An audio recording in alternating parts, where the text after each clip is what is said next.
Hello, আমি ঈশিতা। তোমরা সবাই কেমন আছো? আমি তো বেশ ভালো আছি। তো সকাল সকাল রেডি হয়ে বাড়ি থেকে বেরিয়েছিলাম মাসির বাড়ি যাওয়ার জন্য। আর পুরো 2 ঘন্টা টানা জার্নি করার পর বিধ্বস্ত হয়ে আমি ফিরেছি মাসির বাড়ি। তো ওখানে বাড়িতে গিয়ে একটু রেস্ট নিয়ে ফ্রেশ হয়ে করতে বসে গেছিলাম লাঞ্চ। তারপরে লাঞ্চ খাওয়ার পর গ্রীষ্মকালের সেরা ফল যেটা আম, সেটা সবাই খায়। তো সেটা আমার তো খুবই ফেভারিট, তাই আম নিয়ে বসেছিলাম, যদিও এতগুলো আমি একা খাইনি। তারপরে একটু বাজার করতে বেরিয়েছিলাম, ওয়েদারটা একটু ভালো ছিল, তাই মাসির সাথে গিয়েছিলাম একটু বাজারে, কিছু কেনাকাটা করার ছিল। তাই মাসিরও কিছু কাজ ছিল, পার্লার যাওয়ার ছিল, আর আমারও কিছু নেওয়ার ছিল, তাই আমিও বেরিয়ে গিয়েছিলাম। আর এখানে আমি বেশ সুন্দর সুন্দর কিছু চুড়িদারের পিস দেখছিলাম। তারপর কিছু কাজ ছিল, সেগুলো করে দুজনে বাড়ি ফিরলাম। বেশ গরম লাগছিল, তাই আমি আর মাসি দুজন দুটো আইসক্রিম খেয়েছিলাম।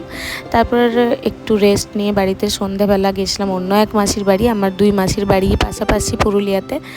তারপর ওই মাসির বাড়িতে গিয়ে সন্ধ্যাবেলা একটু চা খেলাম। চা তো আমার ভীষণ ভালো লাগে, আমি তো যখন তখন চা খেতে পারি।